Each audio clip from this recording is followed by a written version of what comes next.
Capricorn, hi! Welcome to Mr. Queen PH. At ito ang inyong weekly reading for September 9 to 15, 2024. If you are interested in private readings, meron tayong link sa description at sa pinned comment. Paka-check nyo lang yung information kung paano mag-book for a private reading. Okay, let's see Capricorn. What's coming in sa inyo? What's coming to you? September 9 to 15, your overall energy is the Two of Wands. This is moving forward. Yung iba sa inyo, kung meron kayong desisyon na kailangan nyong gawin, ngayong week na to, makakapili na kayo. It's like, parang you want to be in control of a situation, and it's really happening. Meron kayong kakayanan ngayon na gawin yung plano ninyo, yung gusto ninyo. Maaring nahirapan kayo at first na pumili, but this time, you know what you want, you know where you're going, alam mo kung saan ka papunta. Your challenge is the Ace of Pentacles. Pagsisimula.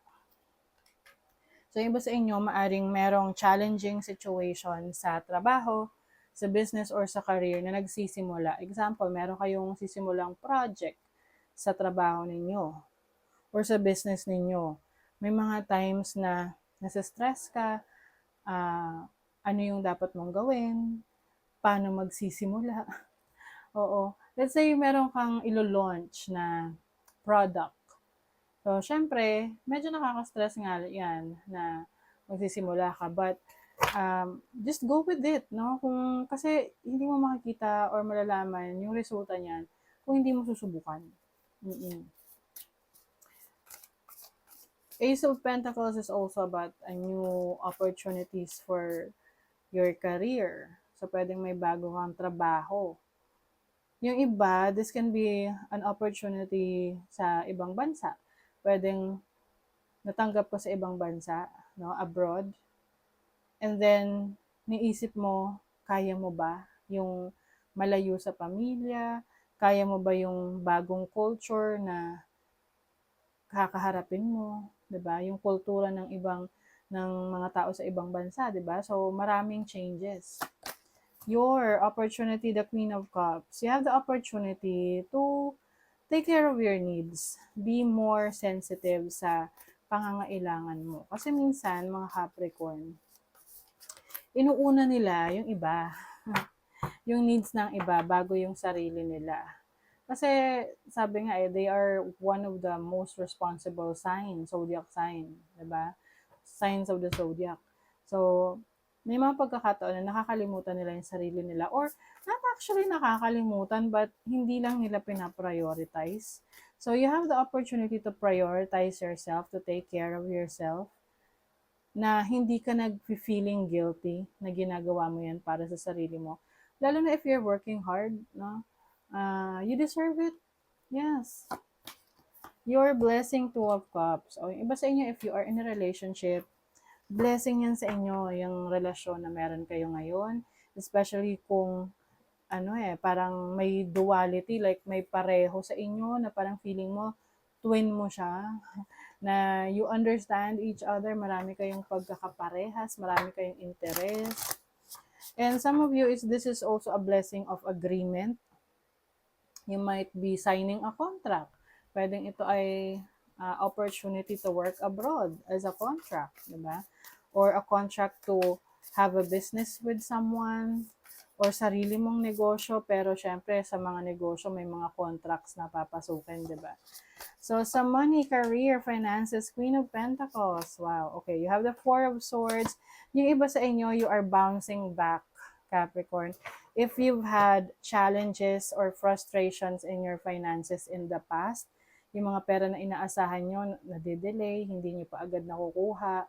So, ngayon, may recovery na. Oo. And whatever naman yung pangangailangan mo, provided yan, no, with the Queen of Pentacles, you are well taken care of. Na hindi man siya kagaya nung inaasahan mo, pero ano man yung pangangailangan mo, andiyan, ibibigay sa'yo, nakukuha mo. And some of you, yung recovery na to sa finances ninyo ay malapit nang dumating kasi kung ano yung matagal nyo nang hinihintay na resulta ng hard work ninyo, ayan na, darating na. Kailangan lang na uh, patient ka in waiting for that. Okay? Sa love life, you have the King of Cups, the World, and the Sun. Wow. Bumabawi sa love life, Capricorn. So if you are in a relationship, pwedeng you are dealing with a foreigner or a person who is living abroad or long distance relationship. But I think iba sa inyo magkakasama na kayo, no, with the Sun. Pwedeng may opportunity kayo na mag-celebrate together. With the King of Cups, pwedeng ito ay isang water sign, Cancer, Scorpio, Pisces, or a Leo, or kapareho mo na Capricorn. Oo. I feel like you are well taken care of. Kung ikaw man sa sarili mo, hindi mo naalagaan yung sarili mo. You have a person in your life na laging nandyan naman para mag-alaga sa'yo. Oo. So, if you are single, I see an opportunity for a relationship sa inyo na foreigner or long distance relationship. Kailangan lang available ka. Yung tipong kung long distance yan or tipong foreigner, so dapat kung nasa Pilipinas ka, mahirap then na magkaroon ng foreigner na karelasyon. So you have to be available sa mga dating apps or go to places where mas marami kang makikitang foreigner if that's your choice, no? If that's your preference. You have Pallas Athena, thinking. Yes, you have a lot of things to study. May mga pinag-aaralan ka, especially in how to grow your finances or how to start a business.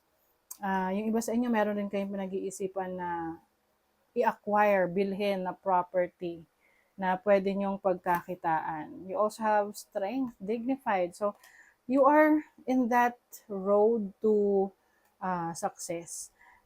Kumbaga, yung iba sa inyo, ito yung hinihintay nyo na opportunity na magkaroon ng upgrade sa lifestyle ninyo or sa pamumuhay ninyo or sa career path ninyo. Pwedeng merong position, job position na mag-open para sa inyo na mag-invite ng mas maraming opportunities for you moving forward. And I also see you na talagang inaaral nyo kung paano kayo aangat sa career path ninyo, sa business ninyo. You are taking things seriously, Capricorn. Okay. Meron ditong poor health. So, pagdating sa inyong kalusugan, hindi rin pwedeng puro trabaho na lang, Capricorn. Kailangan din mag-relax. Kung meron kayong nararamdaman na hindi na maganda sa katawan nyo, ipa-check up nyo. Or take a break, no? Oo. Yan, 'di ba? Matulog. Yung iba sa inyo, Capricorn, pwedeng may mga challenging situation sa tulog, or pwedeng, yun nga, lagi kayong late. Some of you, pagdating sa relationship, meron ditong sexual fulfillment if you are sexually active. May roadblocks, may challenge. I think, ito yung bagay na nagpapasakit sa ulo nyo kapag meron kayong nakikita na challenge. So, syempre, let's say nagdo-drive ka, tapos may nakita ka na may nakaharang sa dadaanan mo, di ba parang mapapakamot ka na lang na bakit may nakaharang, saan ka dadaan, ano yung dapat mong gawin. So, you just have to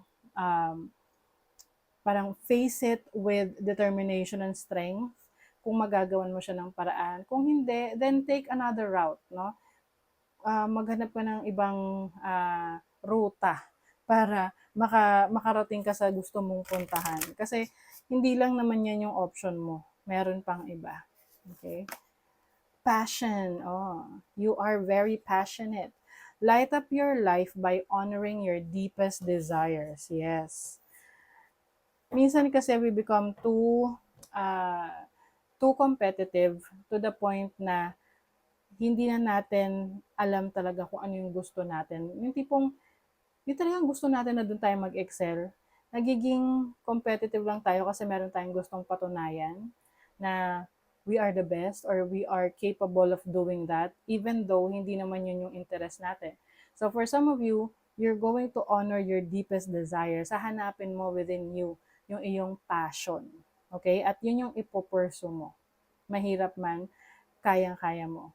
Gagawan mo ng paraan. Okay? So that is your reading, Capricorn. Thank you so much. Bye!